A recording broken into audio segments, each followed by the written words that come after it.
ሁሉንም ነገር እኮ ነግሬ ከመጀመሪያው አስጠንቅቄሽ ነበር። እባክህ ተው። ልጅሽ ደህና ናት፣ ምንም አትሆንም። ደህንነቷ እኮ የሚጠበቀው ቤቷ ስትሆን ነው። በእርግጥ እሱ የተሻለ ነው፣ ግን አንቺ ቤቷ እንድትሆን አልፈቀድሽላት። እኔ እኮ እንዴት ጠይቄ ነበር፣ ሁሉንም ትቼ ልሄድ ነበር። አንተ ግን የተጨማለቀ ወንጀልን ስላየሁበት በግድ አስቀመጥከኝ። አንዳንድ ነገሮች ባታይና ባሰሚ ያዋጣሽ። ይኸውልሽ አወራሽ ማለት አለቀልሽ ማለት። ይኸውልሽ ተረጋጊ ትሁት። አልረጋጋም። ልጄን ስጡ። ልጄ ለእናንተ ወደ አምስት ሲባል መስዋዕት መሆን የለባትም። እሺ እንዴ ትሁት፣ እኔ ምን አውቅልሻለሁ? ታውቂያለሽ፣ ሚስቱ ነሽ። ይሄንን ክፉ ሰው ያቅፈሽ የምትተኝ በሀሳቡ የምትስማሚ ሚስቱ ነሽ። ገዜ አለምዬን ወደ ቤቱ እንደሚመልሳት ለቤቲ ሲናገር በእርግጠኝነት ነበረ። እንዲሁም ደግሞ ናቲ ይህንን ተገን አድርጎ በዚህ ወቅት መፈተሹ ለእኛ ትልቅ ነገር ነው ይላል። በሌላ በኩል ቤቲ ደግሞ በፍጹም ይሄ ነገር የሚሳካ አይመስለኝም ስትል ከአነጋገሯ ጀምሮ ካነጋገሩ ጀምሮ ካስተያየቷ ጀምሮ ጥርጣሬ እንዳለባትም ስለተገነዘበ እያመንሽኝ አይደለም ለምንድን ነው የምትጠራጥሩ ያላት ቢሆንም ቤቲ ነገሮቹ ከቀን ወደ ቀን እየባሱና እየጨመሩ ስለመጡ ያን ሂደት ስላስተዋለች ታዲያ እርግጠኛ መሆን አንችልም በማንኛውም ነገር ግን አሁን እናቱ አለመኖሯን ከቤት ስላረጋገጠ ገዜ በዚህ በኩል ሰላም ነው። በሌላ በኩል ግን ቤቲ እናቱ በህይወት መኖሯን ስለነገረችውና እናቱን አሁን በአሁን አሳይሃለሁ በማስረጃ ሰጥሃለሁ እናትን ብላው ስለነበረ እሱም የምትፈልገውን ነገር በምላሹ ሰጥቷት ቅድመ ሁኔታዋ ደግሞ አብረሃኝ ትተኛለህ የሚለውን ነገር እሱ በሚገባ ስላደረገ ስለዚህ እናቱን ደግሞ የማስረከብ ግዴታ ስላለባት ቤቲ ገዜ በሚናገረው ነገር በፍጹም አብራ የምትሄድ ሴት አይደለችም።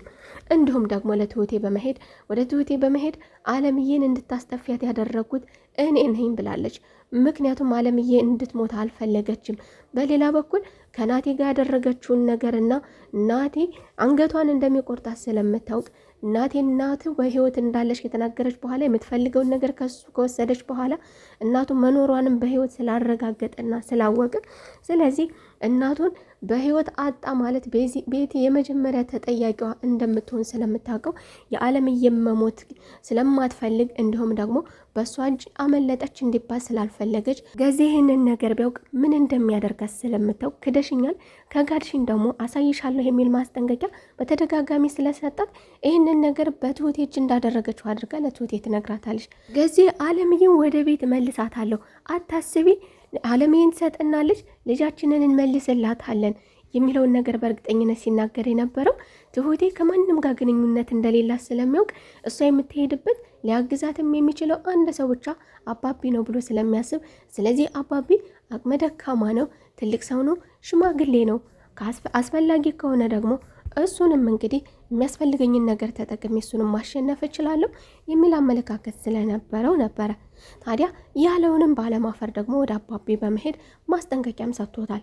አባቢም ለሱ እንደማያንስለትና አርፎ እንዲቀመጥ በሚገባ በመጣበት መንገድ አስተናግዶ መልሶታል። ታዲያ አባቢም ነገሮችን ትሁቴ ምንም አይነት ነገር ማስኬድ ስለማትችል ነገሮችን ቆመው መጠበቅ ስለከበደው የአለምዬም ሁኔታ ከቀን ወደ ቀን ምላሽ ካላገኘች እጅ ሴትዮ ልትቀየር ስለምትችልና ምናልባት ልጠፋው ስለምትችል ስለዚህ በፍጥነት ናቲን ማግኘት ይኖርብኛል፣ ለዚህ ነገር መፍትሄ ማግኘት ይኖርብኛል፣ እንዲሁም ለህፃኗ ሲባል ምንም ለማታውቀው ህፃኗ ሲባል አካሄዳችንን ጥንቃቄ በተሞላበት መንገድ አድርገን ስለዚህ እኔ ልንቀሳቀስ ይገባል በማለት ከትሁቴ ጋር ተነጋግሮ ነበረ። ትሁቴም ከናቲ ጋር እንዲነጋገርና ናቲን እሱ እንዲያገኘው እሷ በአሁኑ ሰዓት ስልክ ማናገር ስለማትችል ምክንያቱም ገዜ ወደ ውጭ ሲወጣ ቤቲን ከቤት እንድትጠብቃት ስልክም ማውራት እንዲሁም ከናቲ ጋር በፍጹም መገናኘት እንደሌለባቸው ናቲ ጋር ተገናኙ ማለት ናቲ ጋር አወሩ ማለት እናቱን ከደበቀችበት ቦታ አሳልፋ ለሱ ትሰጠዋለች። ስለዚህ ይህንን ነገር እንዳያደርጉ ከተኛችበት ቀስቅሶ እንድትቀመጥና እንድታናግራትም አድርጎ ነበረ። አቋሟ የማይጨበጠው ቤቲ ደግሞ ከደቂቃዎች በፊት በአለምዬ መጥፋትና በአለምዬ ማምለጥ በህይወት መትረፍ ስትደሰት የነበረችው በአሁኑ ግን አለምዬ ወደ ቤቷ እንድትመጣ ትፈልጋለች። ትሁቴን አለምዬን ካለችበት ቦታ መልሰሽ እንድታመጫ ትፈልጋለሁ። አለምዬ ከአንቺ ጋር እንደሆነች እርግጠኛ ነኝ፣ በሚገባ አውቃለሁ። እኔ ይህንን ነገር ቀድሜ የተናገርኩት አንቺ እንድታስመልጨብኝ ስለነበረ ስለዚህ አለምዬ በሚገባ ከአንቺ ጋር መሆኗን አውቃለሁ፣ እንድትመልሻ ትፈልጋለሁ ትላለች። ታዲያ ትሁቴም የልጇ ሁኔታ ቢያሳስባትም ልጇን አብራት መሆኗ እንደ እናት ሆና አንድም ቀን እጎኗ ሆና ሳታሳድጋት ያም ሳያንሳት ደግሞ በዚህ ላይ ተጨምሮ ደግሞ ለልጇ እንደዚህ አይነት ጦስ ማምጣቷ እየመረራት ይችን ሴትዮ ግን እንዴት አድርጌ ለሞት አሳልፌ እሰጣታለሁ ስትልም አሁንም ጥግ ድረስ ከቤቲም ጋር ትሟገታለች።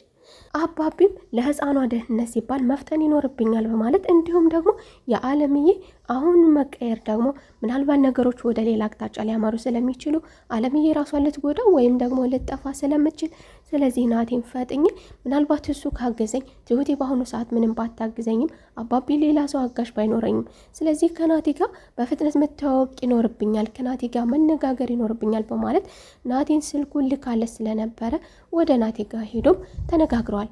ታዲያ ናቴም የትሁቴ አባት ነኝ ሲለው ትሁቴ ጋር የመሰለው ስለተቀየመችው ስለተናደደችበት ሁኔታ መስሎት እኔ ሁሉንም ነገር ያደረግኩት ለእናቴ ስል ነው፣ ትሁቴን አስቀይሜያታለሁ በማለት ስለ ወቅታዊ ግጭታቸው ያወራል። አባቢ ግን አሁን እኔ የፈለግኩ ለሌላና ለጥብቅ ጉዳይ ነው በማለት የእናቱንም ጉዳይ እሱ ሊፈታልት እንደሚችልና ትሁቴ አሁን ችግር ውስጥ እንደሆነችም ይነግረዋል። ትሁቴ በእርግጥ ጥሩ እንዳልሆነች እኔ ቢያስከፋዋት ምናልባት በዛ ነገር መስሎ ነበር፣ ነገር ግን ሁኔታዋ ከዛ የከፋና ጫን ያለ ነገር እንዳለው ተገንዝብ ያለው ቀርቤ ላናገራት ሞክሬ ነበረ፣ ግን ደግሞ አልሆነልኝም። ትሁቴ ምን እንደሆነች የማውቀው ነገር የለኝም እያለም አባቢ ታዲያ ስለ እናቱም በመጀመሪያ አበሽሮት እናቴ ከኔ ጋር ናት ያለችው። እናቴም ይህንን ነገር መስማቱ በእጅጉ አስደስቶት ደቂቃዎችን ማስቆጠር፣ ቀናቶችን ማስቆጠር እንዲሁም ቀጠሮ የሰለቸው ናቴ ደግሞ አሁንም ካንተ ጋር ተጋጭቼ ምንም ደግሞ ልዩነት ተፈጥሮ እናቴን ማጣት አልፈልግም፣ እባክህን እናቴን አሳየኝ እያለ ይማጸናል። አባቢም እንዲረጋጋና በተገቢ ሁኔታ እንዲያወሩና ትልቅ ችግር እንዳለ ከዚህ መካከል በመጀመሪያ ያን ነገር መቅረፍ ይኖርብናል፣ አብረህን ልትሰራ ይገባል፣ እኔም እናትህን አሳይሃለሁ ሲልም ያላቸውንም ችግር ነግሮታል። አሁን አለምዬ ከሱ ጋር ያለችው ትሁቴ አስመልጣት እንደሆነና እንዲሁም ደግሞ ትሁቴ አንተን ለመርዳት እናትህን ከዛ ቦታ ለማስወጣት ህይወቷን ለማትረፍ ስትል የእሷ ልጅ ደግሞ አሁን ላይ ችግር ውስጥ ገብታለች። አባትህ የእሷ ልጅ አግቷታል።